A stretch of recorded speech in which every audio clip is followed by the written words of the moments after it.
Hello বন্ধুরা, দিনটা ছিল 24শে আগস্ট, আমাদের মাঠে ফুটবল খেলার দ্বিতীয় দিন।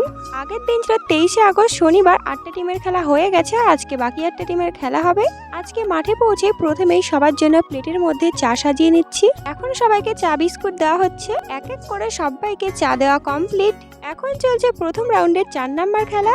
আজকের খেলায় যেই টিম জিতবে আর কালকে যেই টিম জিতে আছে সেই দুই টিমের মধ্যে আজকের ফাইনাল ম্যাচ হবে। এখন আমাদের ফার্স্ট রাউন্ডের খেলা শেষ। এই খেলার ম্যান অফ দ্য ম্যাচকে এখন পুরস্কৃত করা হচ্ছে। ইতিমধ্যে আমাদের মধ্যে এসে উপস্থিত হয়েছেন চাকদা বিধানসভার বিধায়ক বঙ্কিম ঘোষ। এছাড়াও আমাদের মধ্যে উপস্থিত ছিল গ্রাম পঞ্চায়েতের প্রধান, গ্রামের মেম্বার, জেলা সাংসদ, ক্লাবের সকল সদস্যবৃন্দ, গ্রামের বিশিষ্ট ব্যক্তিবর্গ, এছাড়াও আরো অনেকেই উপস্থিত ছিল। সবাইকে এখন ব্যাচ পরিয়ে ও ফুলের তোড়া দিয়ে বরণ করে নেওয়া হচ্ছে। বরণ করে নিচ্ছিল মহিলা ভলেন্টিয়ার্সরা। এক এক করে সব অতিথি বর্গদের বরণ করে নেওয়া হচ্ছে। এদিকে তো খেলা কন্টিনিউ চলছে, আর খেলার সাথে সাথে সব অতিথি বর্গদের বরণ করে নেওয়া হয়েছে। তো আর অল্প কিছু সময়ের অপেক্ষা, তারপরেই আমাদের ফাইনাল ম্যাচ শুরু হয়ে যাবে।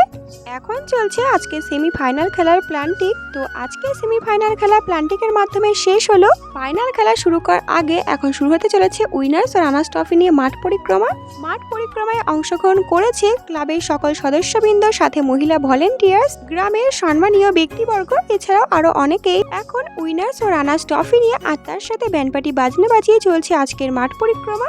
মাঠ পরিক্রমা শেষ করে আজকে যেই দুই টিম ফাইনাল ম্যাচ খেলবে সবাই সারিবদ্ধভাবে দাঁড়িয়ে পড়েছে। সাথে সকল অতিথিবর্গ, ভলেন্টিয়ার সবাই সারিবদ্ধভাবে দাঁড়িয়ে আছে। প্রথমে 1 মিনিট নীরবতা পালন করে তারপর জাতীয় সঙ্গীত পাঠ করার পর এখন চলছে সকল অতিথিবর্গ ও ভলেন্টিয়ার্সদের সাথে ফাইনাল ম্যাচের দুই টিমের সকল খেলোয়াড়দের পরিচয় পর্ব। 16 টিমের মধ্যে আজকের এই দুই টিম প্রায় 4-4টে ম্যাচ খেলেছে এই কাদামাঠের মধ্যে। তো অনেক কষ্ট লড়াই করার পর এই ফাইনাল ম্যাচে অংশগ্রহণ করতে পেরেছে। এখন শুরু হবে আজকের ফাইনাল ম্যাচ। এখন আমরা নিচে এসে দাঁড়িয়ে পড়েছি খেলা দেখার জন্য।